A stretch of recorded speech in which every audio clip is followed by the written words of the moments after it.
Muy bien, hoy tengo una enseñanza, usted va a ver el título ahí de esta enseñanza. Venimos hablando de la sangre, de la muerte, venimos hablando de cosas muy interesantes y hoy les quiero hablar para que usted lo tenga allí en sintonía, todo el proceso. ¿Cuánto han estado en el tema de la sangre, de la muerte, todo esto? Hoy vamos a hablar de la última gota, la última, hasta la última gota, colóquelo por favor allí. Y es muy interesante porque venimos hablando del poder de la sangre. Tal vez usted llega por primera vez y dice, ¿cuál sangre? ¿Cómo así que la sangre? Pero este tema es muy poderoso. Romanos 5:12, empecemos desde allí. Romanos 5:12 nos da el inicio de todo lo malo, todas las guerras, todo lo malo que vemos hoy en la humanidad comienza aquí. Si Adán no hubiese abierto esa puerta, hoy no tendríamos maldad. ¿Usted se imagina un mundo sin maldad cómo sería? ¿Usted se imagina cómo sería que nadie robara, que nadie le quitara la vida a otro, que nadie trampeara a los demás, que nadie mintiera? ¿Cómo sería de maravillosa la vida? Pues resulta que en Romanos 5:12 dice, por tanto, como el pecado, subraya la palabra, entró, ¿en dónde? En el mundo. ¿El pecado estaba? No. Al pecado le abrieron la puerta, lo invitaron. ¿Entró en el mundo por quién? Por un hombre. Y por el pecado, ¿qué cosa entró? La muerte. Así la muerte pasó a todos los hombres, por cuanto todos ¿qué? Pecaron. La versión Dios habla hoy dice, así pues, por medio de un solo hombre, entró el pecado en el mundo y por el pecado entró la muerte. Así la muerte pasó a todos porque todos ¿qué? Pecaron. Yo creo que ninguno de nosotros puede decir que no ha pecado. Todos nosotros ¿qué? Pecamos. Y ese pecado no era parte del plan de Dios. Dios no quería que viviéramos en pecado. El pecado no nos hace bien, escúcheme. El pecado nos roba cosas, el pecado nos hace sentir mal. El pecado no nos deja avanzar, el pecado obstaculiza cosas. Dios no nos creó para pecar, escúcheme. No fuiste creado para pecar. Entonces, yo le voy a poner un ejemplo que yo le pido a usted esté muy atento, y es cómo opera el pecado y la muerte. El pecado y la muerte van de la mano. Le voy a poner ejemplos de esto. Cuando una persona ve pornografía, la pornografía va de la mano de otra cosa que se llama la masturbación. Son amigas, van de la mano. No puede haber lo uno sin lo otro. Ay, no, es que yo veo pornografía y me siento tan santo cuando veo pornografía. No, la pornografía lleva a la persona a la masturbación. Lleva a la persona a la codicia, codiciar a otras personas. Lleva a la persona al adulterio si está casado o a la fornicación si está soltero. Todas las cosas van cogidas ¿de qué? De la mano. Entonces hay algo que yo le he llamado el tren del mal. Les voy a mostrar unas imágenes de trenes allí, muy interesantes. Y este tren del mal, cuando fue la Segunda Guerra Mundial, Adolfo Hitler estaba pensando cómo exterminar más a los judíos, cómo matarlos más. Y entonces ellos vieron y tienen, digámoslo, una forma de ver la vida como tan extraña. Vieron una respuesta y le llamaron el día de la solución final o la solución final a través de transportar miles de judíos en trenes. Adolfo Hitler quería matar cuantos judíos pudiera cada día. Entonces Adolfo Hitler se dio cuenta que en las ciudades él no podía matarlos y él creó unos campos de exterminio nazi. ¿Qué hacía Adolfo Hitler? Subía a las personas, a los judíos, los subían en vagones, muchos de ellos apiñados como peor que animales, en condiciones donde la gente, yo he escuchado testimonios de judíos que todavía están vivos, iban de pie, nadie podía doblar sus rodillas, no había espacio para sentarse en el piso. Y literalmente, como los viajes duraban horas, la gente se tenía que orinar allí de pie. Se orinaban de pie, era una cosa humillante. Los llevaban a campos de concentración. Hay varios campos de concentración como Auschwitz, por ejemplo. Hay uno que se llama Dachau. Hay otro que se llama Treblinka. Campos donde la gente llegaba y decía, ¿a dónde llegamos? La gente no sabía que en ese lugar los iban ¿a qué? A matar. Y los nazis encontraron que los trenes era el mecanismo más rápido para transportar judíos todos los días. ¿Cuántos mataban cada día en Auschwitz, en Dachau, en Treblinka? En Sobibor mataban más o menos 8.000 personas cada día. 8.000 personas eran muertas de diversas formas. Lo experimentaban con ellos, pero la forma más común de muerte era meterlos a unas cámaras donde les inyectaban un gas letal. Entonces mataban a estos, los venían en el mismo campo y los enterraban, o les quitaban los dientes, les quitaban el cabello, les quitaban la piel, hacían una cantidad de cosas con los cuerpos, pero todos los días los trenes iban llegando con por lo menos a los diferentes campos con 8.000 personas que iban a morir. Cuando una persona se subía a un tren no sabía lo que estaba pasando, no sabía hacia dónde iba. No sé si usted ha tenido la oportunidad de subirse en un tren. ¿Cuántos se han subido en un tren? Es un paseo muy interesante, ¿no? Y los trenes son bonitos, hay de trenes a trenes. El tren de Nueva York, a mí me llama mucho la atención. Nueva York es una ciudad muy grande que tiene una red de trenes impresionante. Yo nunca me había visto bajando 4 pisos a tomar un tren, eso es una cosa impresionante. Y esos trenes en Nueva York tienen una velocidad muy elevada que te permite ir de un lugar a otro sin demorarte tiempo. Es muy eficiente y son trenes que, aunque son antiguos, los han ido modernizando y se mantienen limpios. Cada vez que el tren parte del punto A al punto B y llega al punto B, le hacen aseo. Del punto B se regresa al punto A, acá le vuelven y le hacen aseo. Entonces son muy limpios, pero en esos trenes se suben los habitantes de calle que les dicen homeless. Y entonces esos trenes, si se forma una pelea dentro de un tren, ¿para dónde corre uno? No hay forma. Dentro de vagón y vagón hay unas puertas que está prohibido pasarse en movimiento, de puerta de vagón a vagón en movimiento. Y uno ve personas que vienen, pasan por el lado de uno, abren la puerta y se saltan al otro vagón en movimiento. De hecho, en diciembre, que fue la última vez que estuve, habían los trenes en unas pantallas que decía la prohibición de surfear sobre el tren. ¿Sabe qué están haciendo los jóvenes allá? Se suben en los trenes en la parte de arriba y comienzan a hacer como si estuvieran haciendo surf en las olas, a surfear. Y obviamente es riesgoso porque los trenes pasan ¿por qué? Por túneles. El tren de Nueva York es una cosa alucinante, pero también estuve en un tren en Italia, la empresa se llama Italo, y nunca había estado en un tren que viaja a 300 kilómetros por hora. Eso es una locura. 300 kilómetros, eso es una bala. Vas a muchísima velocidad, es lindísimo el viaje, ves paisajes, ves cultivos, lo animo a que conozca Italia, es hermoso, pero es una velocidad alucinante. Yo solo pensaba, esta vaina se descarrila, ¿qué pasa? Es un sistema bastante rápido. Y también me llamó la atención que llegan, usted va de frente al tren, va mirando de frente, pero el tren tiene la misma punta allá y la misma punta acá, tiene 2 conductores. Y llegaba uno a una estación, yo iba viendo todo de frente y de pronto arrancaba de para atrás. Entonces es súper incómodo cuando todo pasa hacia atrás. Ahora, en el mundo espiritual hay una especie de tren que consiste en llevar a la gente a pecar, y el primer vagón se llama pecado, pero el segundo vagón se llama muerte y el tercer vagón se llama eternidad. Présteme mucha atención a este concepto. ¿Cómo opera las tinieblas? Dice la Biblia que el pecado entró en el mundo y por el pecado entró, ¿qué cosa? La muerte. Présteme mucha atención. Satanás, que no es bobo, ha generado una especie de atmósfera para que la gente peque. Por eso hoy todo a nuestro alrededor nos incita ¿a qué? A pecar. Todo. Nosotros vemos gente en redes sociales pecando, nosotros vemos gente haciendo lo malo, nosotros vemos los ricos y la opulencia de los ricos y nos cuestionamos y decimos, bueno, yo ganándome el salario mínimo y este hombre que ni teme a Dios ni busca a Dios, mire cómo va su vida. Todo está diseñado para que ¿qué? Para que pequemos. Escúcheme. Voy a poner un ejemplo.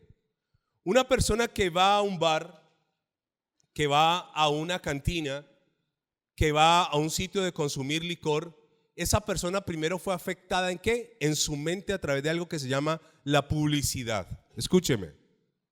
La publicidad juega con nosotros todo el tiempo. Todo el tiempo nos meten cosas, nos mandan imágenes, nos ponen vallas, nos ponen comerciales, salen actores, actrices diciendo tal producto. Vemos gente en la publicidad atractiva, hombres, mujeres, gente bonita haciendo cosas que no debe hacer la gente. Por ejemplo, en el tema del licor, hay una cerveza que dice que tomar esa cerveza nos une entre amigos.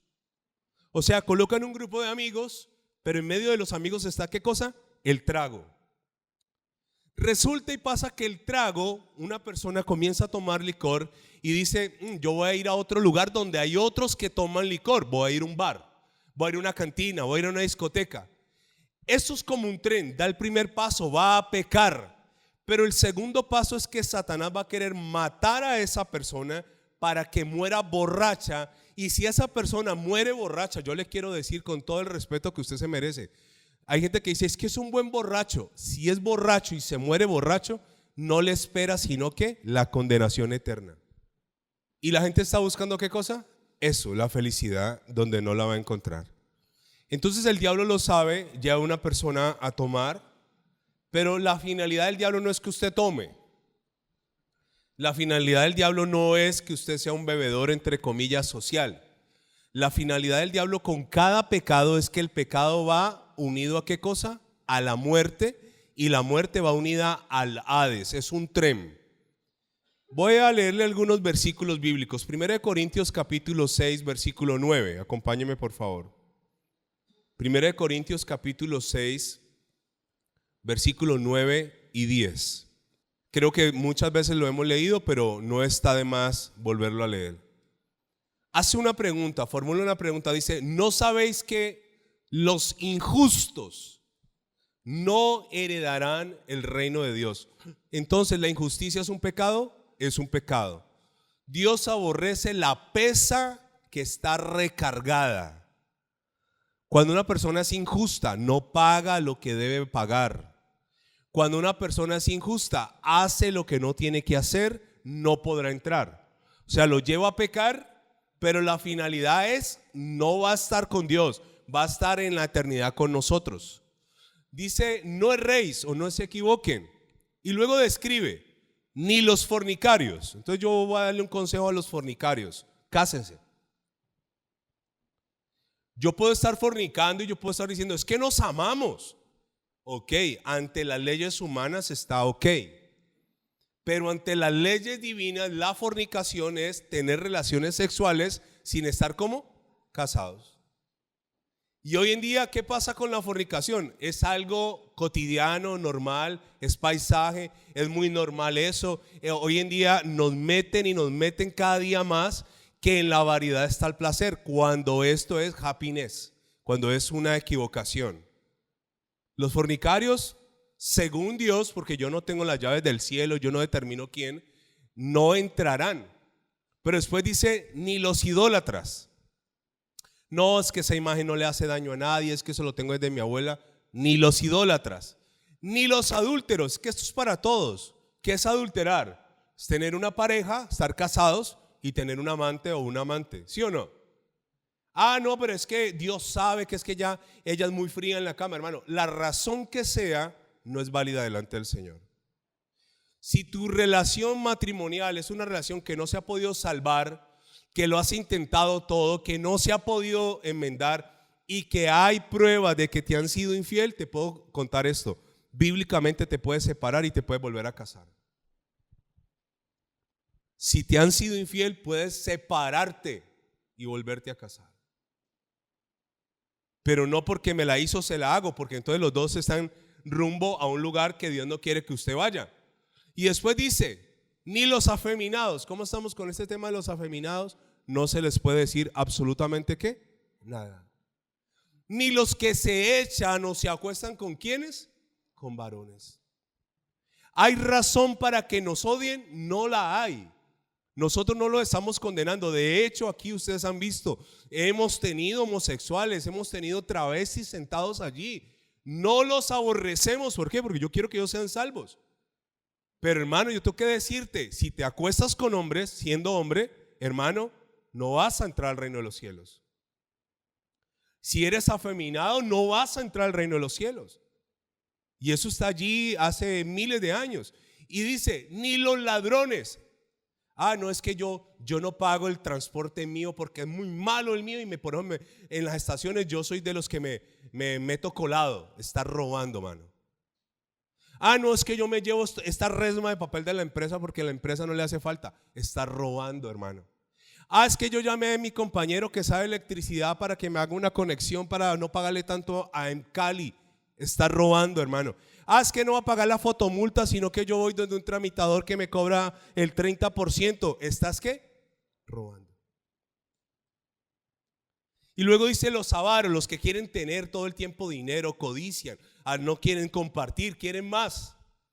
Y después dice los maldicientes. Yo estuve buscando en otras versiones. La palabra maldiciente significa, en la LBLA, significa difamadores, gente que está difamando a los demás. En la NBB dice calumniadores. En la NTV dice los que insultan.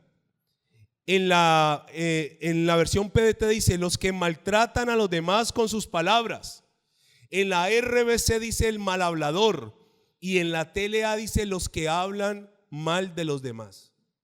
Mire que hablar mal de los demás, difamar, calumniar, maltratar a los demás con las palabras, no entrarán al reino de los cielos. Mire la sorpresa que mucha gente se va a llevar. Pero luego dice, ni los maldicientes ni los estafadores, dice, heredarán el reino de los cielos. Pero me salté lo que quería enfatizar. Después de avaros dice ¿qué? Los borrachos. Ay, no, es que los borrachos, vea, la gente borracha dice la verdad. Mentira. Ay, tan lindo. Es que eso, el único error que él tiene es que es un borracho. Escúcheme, solo eso lo va a llevar ¿a qué? A perderse. ¿Por qué? Porque esto es un tren. Entonces el diablo le dice a la gente, peca. Y después de que la gente peca, ¿qué hace? Los mata. Y después de que los mata, se los lleva. Así funciona la cosa. Si usted tiene su Biblia allí, por favor, vaya conmigo a Apocalipsis, capítulo 6, versículo 8. Apocalipsis 6, 8 me habla de cómo venía montado la muerte en un caballo amarillo. Ya habían pasado 3 caballos primero que simbolizan las guerras futuras, el hambre, la muerte futura. Y Juan dice, y miré y he aquí un caballo como amarillo, y el que lo montaba tenía por nombre ¿qué? Muerte, y el Hades, que significa infierno, ¿qué hacía con la muerte? Le seguía.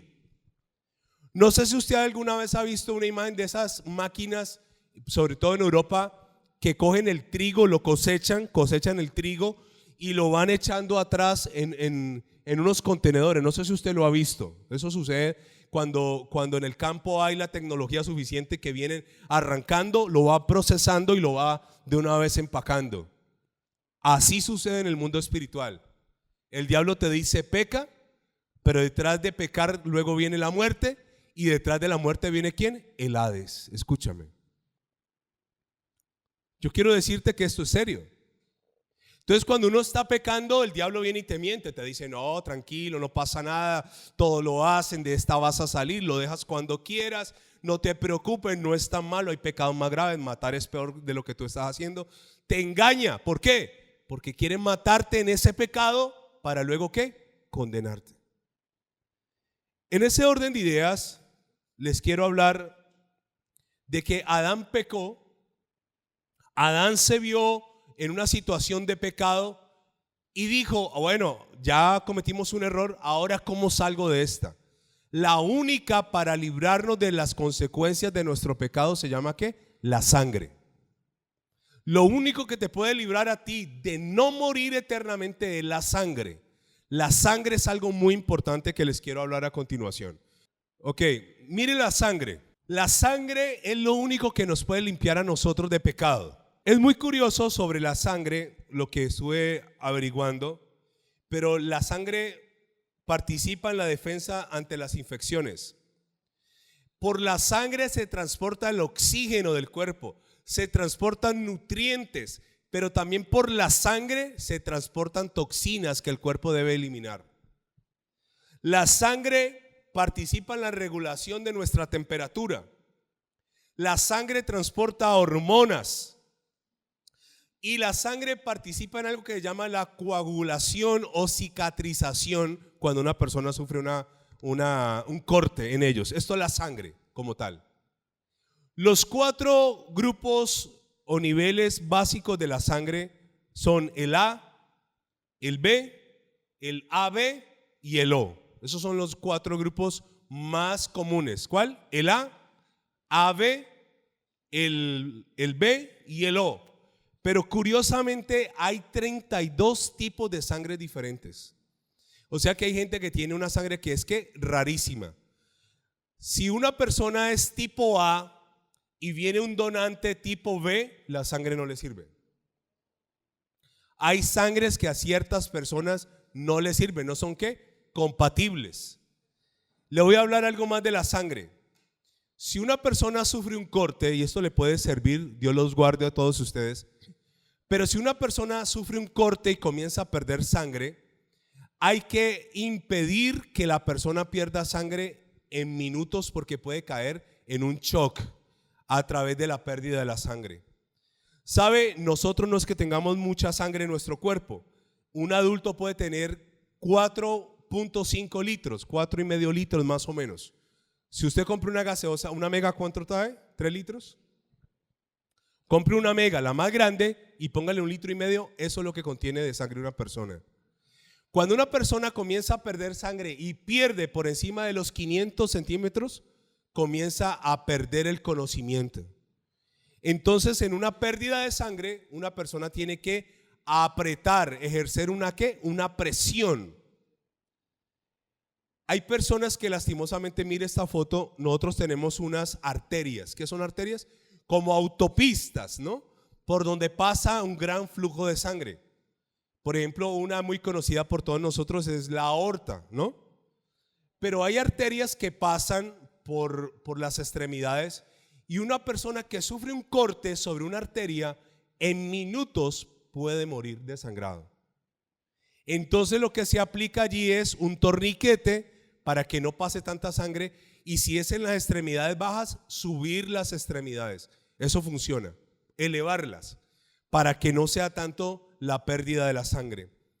¿Sabe? Me llamó mucho la atención sobre la sangre que hay una técnica que se utilizó durante cientos de años que se llama la cruentación.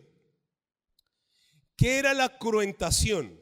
Esto se utilizó del siglo XII al siglo XIX.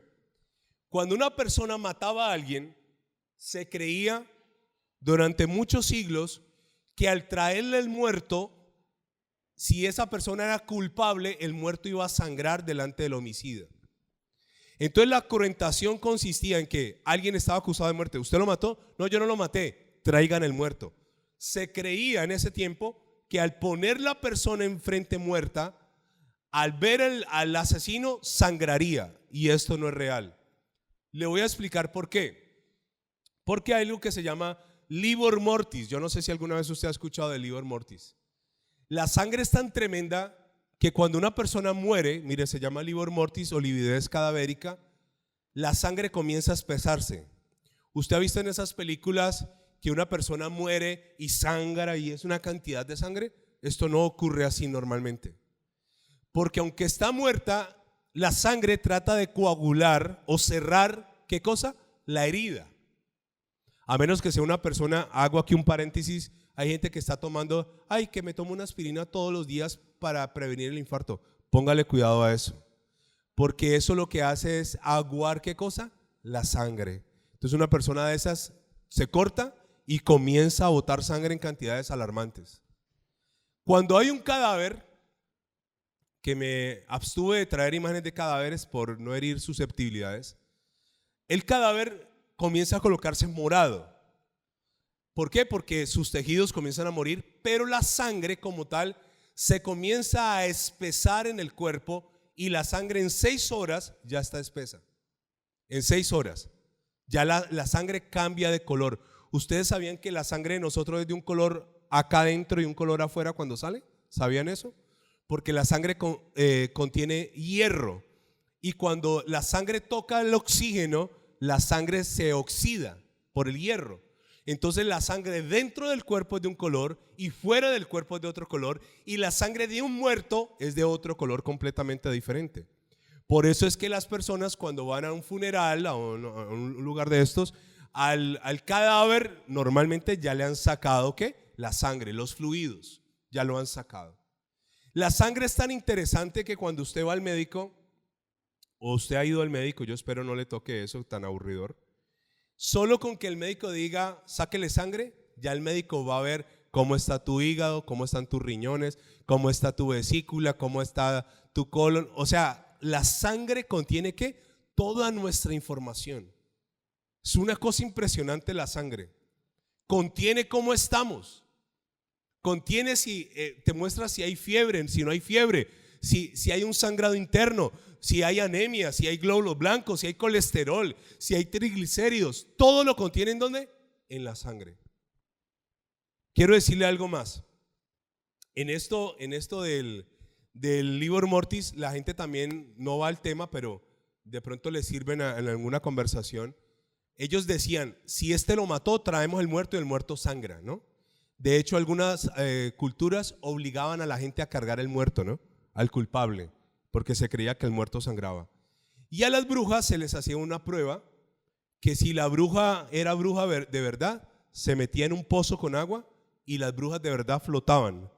La persona que se creía o se consideraba bruja en el tiempo de la Inquisición y la persecución de las brujas, si se echaba al agua y se hundía, no era bruja. Pero el problema es que se ahogaba, ¿no? La dejaban hasta el fondo. Se ahogó. No era bruja. Pero se creía que la bruja flotaba y no moría ahogada. Imagínense lo que eran las creencias. Yo estaré más pendiente en los bautizos de aquí en adelante con algunas hermanas. Levítico 17:11. Levítico 17:11, ¿qué dice? La palabra de Dios dice, porque la vida de la carne, ¿en dónde está? En la sangre está. Y yo os he dado para hacer expiación, subraya esa palabra, expiación, sobre el altar por nuestras almas, y la misma sangre hará expiación de la persona. ¿Para qué servía la sangre? Para hacer una cosa que llama expiación con X. ¿Qué es expiación? Es que otro derrame sangre por mí.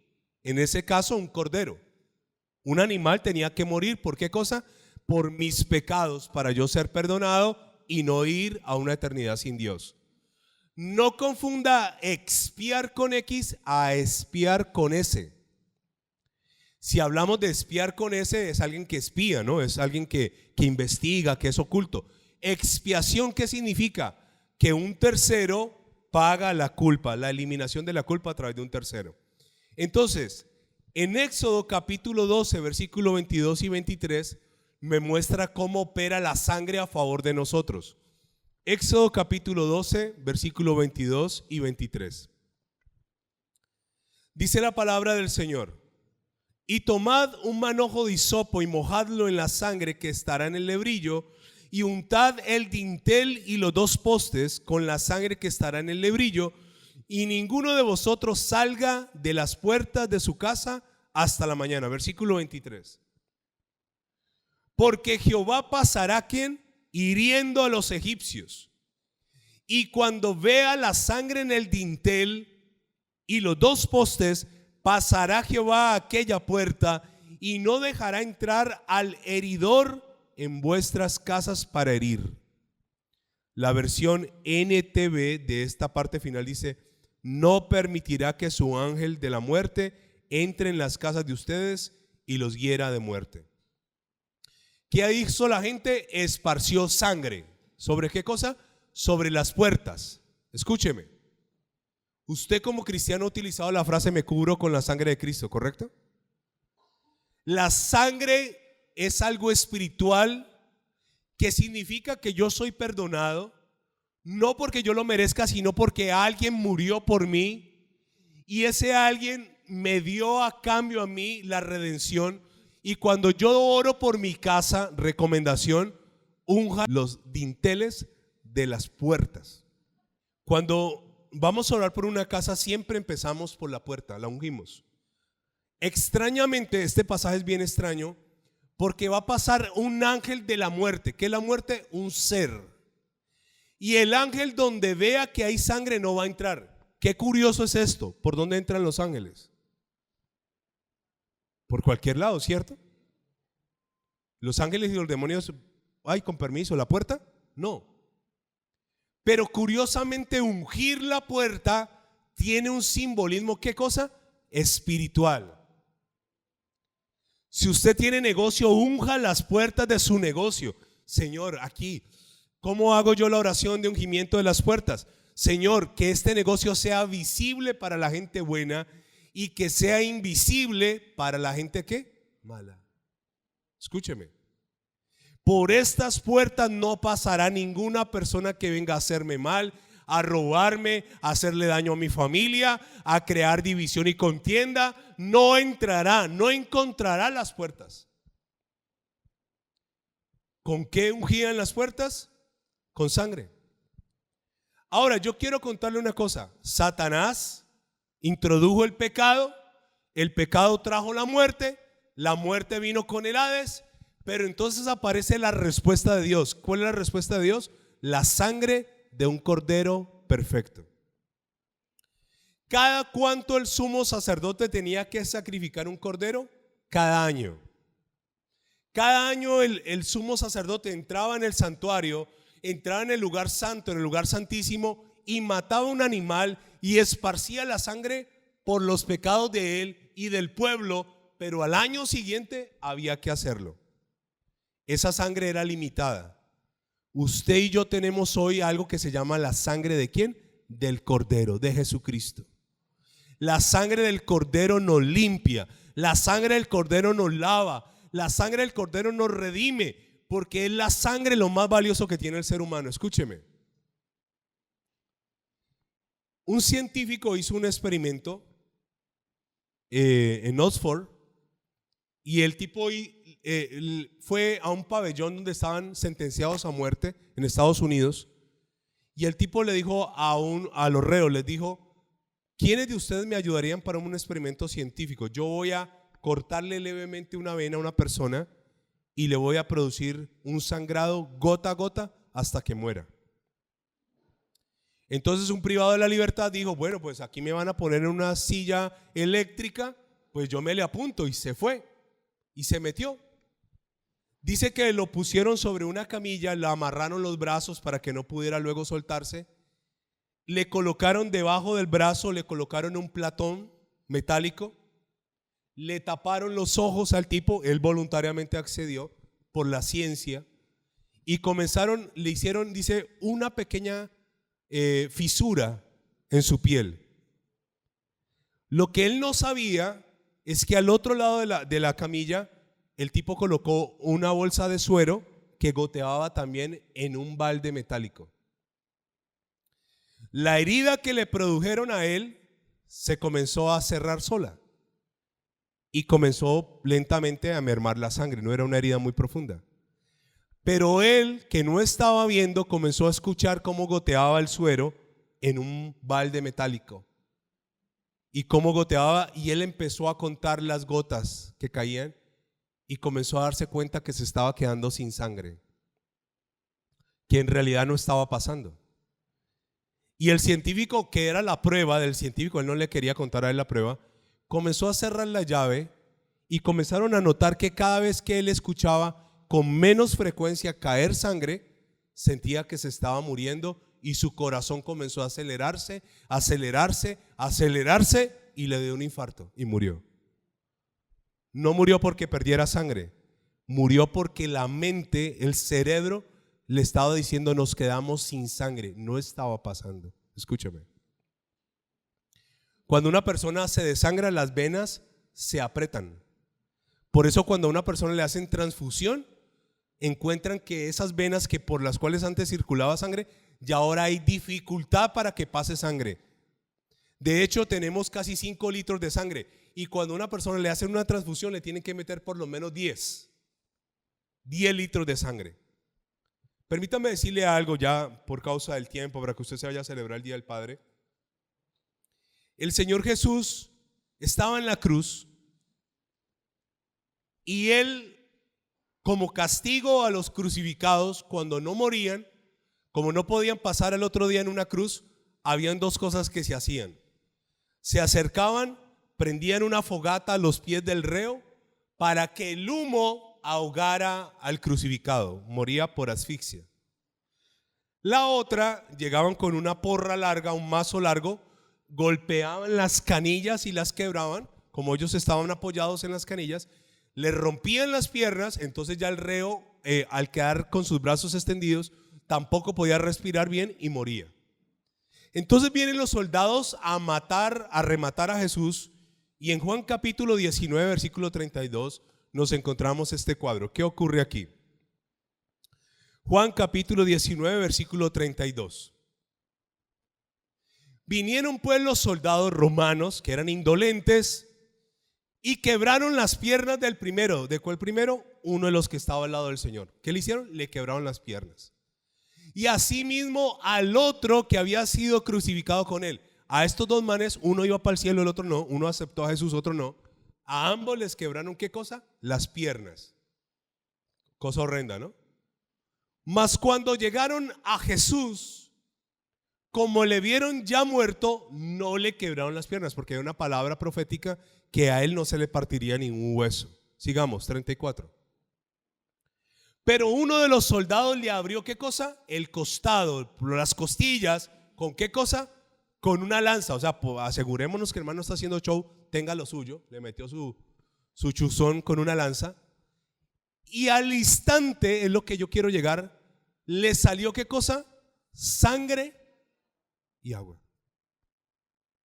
Hasta la última gota de sangre fue derramada en esa cruz por nosotros. Escúcheme, por nosotros. Le voy a contar para qué, para que usted no se pierda. Ninguno de nosotros podemos dejar de pecar si no nos ayuda el Señor. Ninguno de nosotros puede ir al cielo si no nos ayuda el Señor. Entonces, como la paga del pecado es la muerte, cuando yo me encuentro con esta realidad, yo le digo: Señor, yo reconozco que soy pecador, pero reconozco que alguien ya pagó por mí para que yo no tenga que morir eternamente. ¿Cómo se llama ese que dio toda? Si la sangre de un ser humano normal es valiosa, imagínese la sangre de ¿quién? Del Hijo de Dios.